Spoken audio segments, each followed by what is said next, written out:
Welcome to Not Milk Never Milk. Subscribe if you're lactose intolerant. You begin by confirming the problem. Look at the numlock LED and press numlock once.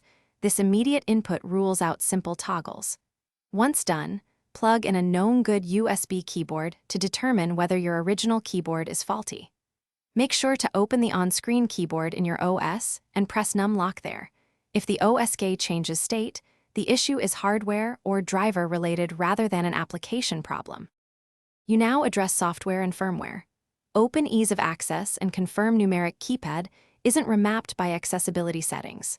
Next, update or reinstall keyboard drivers in Device Manager and reboot to apply changes. This often resolves driver-level capture of numlock.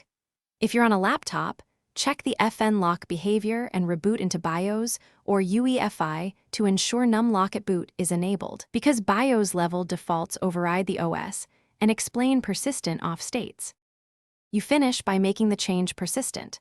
Back up the registry, then set initial keyboard indicators to 2 in the proper registry key so numlock stays on at login. Save this as a reg file to reapply if needed. After restarting, verify the keypad works across logins and lock screens.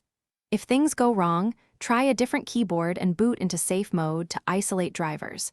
If hardware still fails, consider external replacement or a system restore as the last step. Thanks for watching. If this was helpful, leave a like and consider subscribing. See you next time.